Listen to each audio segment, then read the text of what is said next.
পিকলুর কিছুই আটকে থাকেনি। পিকলুর মনে রাখা উচিত যে পিকলুর মা নতুন বৌমার জন্য মারা যায়নি। আর পিকলু যেরকম নিজের মাকে সম্মান করে তেমনি অন্যের মাকেও সম্মান করা উচিত। আপনার তো অনেক এক্সপিরিয়েন্স। আপনি একটা সময় পাহাড়ে ছিলেন, সেখানে আপনার মা বাবা ছিলেন, একটা সম্পূর্ণ অন্য লাইফ ছিল আপনার। আর এখন আপনি সমতলে, এখানেও আপনি একটা ফাইট করেছেন। So you have got lots of experiences. দেখুন, আমি এটা জানি না ওই অনুজ চ্যাটার্জির স্ত্রী আপনার প্রতি কেন এত বিরক্ত, আর আমি এটাও বুঝতে পারছি না যে মিস্টার চ্যাটার্জি অচেতন অবস্থায় বারবার আপনার কথাই বা বলছিলেন কেন। পরে একদিন বলবো স্যার। বেশ, শুনবো। তবে এটুকু বুঝতে পেরেছি আপনি অনুজ চ্যাটার্জিকে ভালোবাসেন, তাই তো? রেসপেক্ট করি। শুধু রেসপেক্ট করেন? ইউ ডোন্ট লাভ হিম? অনেক সময় ভালোবাসা আর শ্রদ্ধা মিলেমিশে এক হয়ে যায়। যাকে শ্রদ্ধা করা যায় তাকে তো ভালোবাসতেই হয়। খুব পলিটিক্যালি কারেক্ট আনসার দিচ্ছেন। না ঠিক আছে, এটা আপনার পার্সোনাল স্পেস, এখানে আমি ঢুকতে চাই না। তবে তবে জানেন তো, বহু বছর আমি পাহাড়ে যাই না। মানে বলতে পারেন আমি পাহাড়কে বয়কট করেছিলাম। কিন্তু আপনাকে দেখে আবার পাহাড়ের প্রতি আগ্রহ তৈরি হচ্ছে। কেন পাহাড়ে যান না কেন? ওই যে বললাম, পাহাড়কে বয়কট করেছিলাম। ঠিক কেন একটু বলবেন? মানে পাহাড় কি এমন করেছে যে আপনি পাহাড়কে বয়কট করেছেন? সবার জন্য পাহাড় সমান আশ্রয় হয়ে ওঠে না তো। আমার ক্ষেত্রে তো তা হয়নি, বরং পাহাড় আমার কাছ থেকে অনেক কিছু কেড়ে নিয়েছে। আমার জীবনের সব থেকে ভালোবাসার মানুষটার সঙ্গে এই যে বিচ্ছেদ, সেটাই পাহাড়ের জন্য। পাহাড় বিচ্ছেদ করে না, বিচ্ছেদ তো মানুষ করে, আর দোষ হয় পাহাড়ে।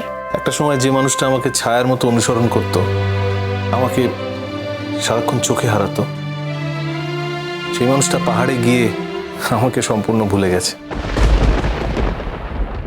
না না পিকলু, আমরা তো বলিনি যে তুই ওকে মায়ের চোখে দেখ, কিন্তু ও তো তোর মায়েরই মতো, তাই ওকে ওর প্রাপ্য সম্মানটা দে, তাই না? ও তো কিছুতেই থাকতে চায় না। আমি ওকে আজকে জোর করে বলেছি, ও তো আসতেই চাইছিল না। সকালবেলা আমার সঙ্গে মন্দিরে গেছে, আমাকে বলেছে যে আমি যেন তোদেরকে না বলি যে ও আমার সঙ্গে মন্দিরে গেছে, যেন এইটুকুই বলি যে শুধু আমি মন্দিরে গেছি পুজো দিতে। কি দরকার ছিল বল? হ্যাঁ, ভোরবেলা উঠে তোর জন্য কষ্ট করে মন্দিরে গিয়ে পুজো দেওয়ার কি দরকার ছিল বলতো? ও তো তোকে ভালোবাসে, তাই না? ভালোবাসে বলেই তো গেছে। হ্যাঁ, এইটুকু তো তোকে বুঝতে হবে পিকলু। মাম্মা, আমি জানি আমি যোগ্য ছেলে নই, আমি খারাপ লোক। যা করার আমি তাই করেছি, যা ভাবার তাই ভাবছি, যা এনিওয়ে। অনুজ বলছি, তুমি প্লিজ এখন এইসব নিয়ে আর টেনশন করতে যেও না। একটা অন্যরকম মুড ছিল, সেটা জাস্ট নষ্ট হয়ে গেল।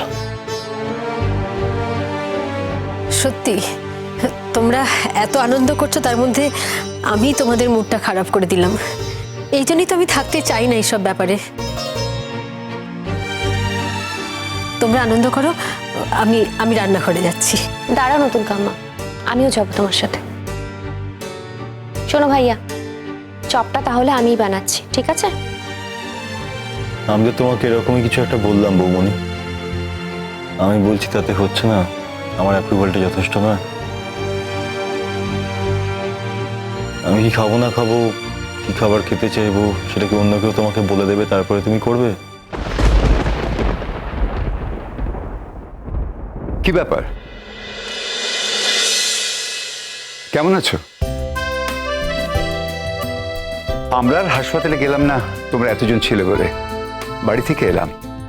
যাক, এখন সুস্থ তো? যাক বাবা, শিরিন যা করে তোমাকে ফিরিয়ে নিয়ে এসেছে।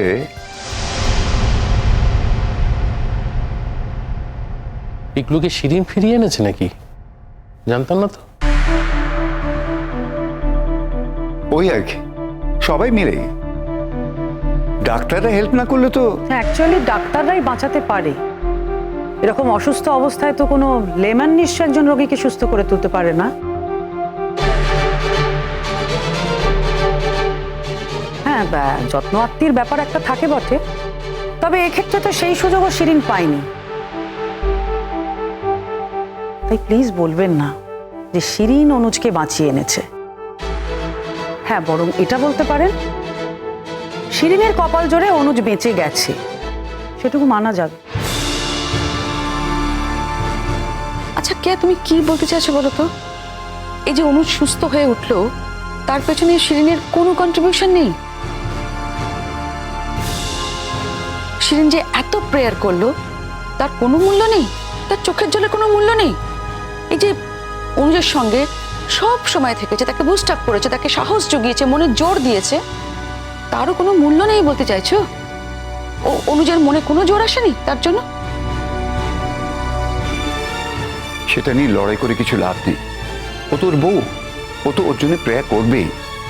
শুধু ও প্রেয়ার করেনি, সবাই প্রেয়ার করেছে। যাকে বাবা, ও যে বাড়ি ফিরেছে এই অনেক। আজ কিন্তু না খাইয়ে ছাড়ছি না।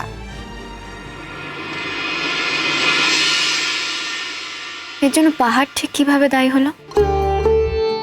পাহাড় তো আপনাকে ভোলেনি, আর ওই মানুষটিও পাহাড়কে পেয়ে আপনাকে ভোলেনি। নিশ্চয়ই আপনাকে ভুলে যাওয়ার জন্য অন্য কোনো কারণ আছে। হ্যাঁ, ওয়েল, সৌমিলি কলকাতায় একটা কলেজে পড়াতো, ট্রান্সফারেবল জব। একদিন সৌমিলি ট্রান্সফার হয়ে গেল পাহাড়ে। আমি পৌঁছতে গিয়েছিলাম, পৌঁছে দিয়ে এলাম ওকে পাহাড়ে। তখন অলরেডি আমাদের কিন্তু বিয়েটা ফিক্স হয়ে গেছে, বিয়ের ডেট ফাইনাল, বাড়ি বুক করা হয়ে গেছে, আর 8 মাস পরে বিয়ে আমাদের। কথা ছিল 2 বছর পর সৌমিলি আবার ট্রান্সফার নিয়ে ফিরে আসবে কলকাতায়, আর আমি যাব পাহাড়ে গিয়ে চেষ্টা চরিত্র করে কোথাও একটা জয়েন করব। কিন্তু আস্তে আস্তে দেখা গেল সৌমিলি আমায় ফোন করাটা কমিয়ে দিল। তারপর আমি যখন ফোন করতাম তখন সৌমিলি একটু বিরক্ত হতো, কাজের দোহাই দেখাতো। আর তারপর একটা সময় এলো যখন ফোন করে আমি কথা বলতাম, কিন্তু সৌমিলি উল্টো দিকে কোনো কথা বলতো না, চুপ করে থাকতো। কিছুক্ষণ পর ফোনটা কেটে দিত। কেন? পাহাড় প্রেম, মানে পাহাড়ের প্রেক্ষাপটে নতুন প্রেম। সৌমিলি মনে হয় তখন নাগরিক প্রেমটা ভুলতে চাইছিল। কলেজে জয়েন করলেন একজন নাম করা ইংলিশ প্রফেসর। অ্যাকচুয়ালি উনি একজন খুব নাম করা কবি। সেই কবি এসে এই ডাক্তারকে বানের জলে ভাসিয়ে দিলেন। এখন সৌমিলি আর ওই কবি দুজনেই খুব ভালো আছেন, দারুণ আছেন ওনারা। তো আমি একদিন আমি সোজা চলে গেলাম সৌমিলির কাছে পাহাড়ে গিয়ে। ওই বিরাট উঁচু পাহাড়ের কোল ঘেঁষে দাঁড়িয়ে সৌমিলিকে প্রশ্ন করলাম যে কেন করলে এটা আমার সঙ্গে? কেন আমার এতগুলো বছর নষ্ট করে দিলে? কি করে থাকবো আমি? তুমি একবারও ভাবলে না?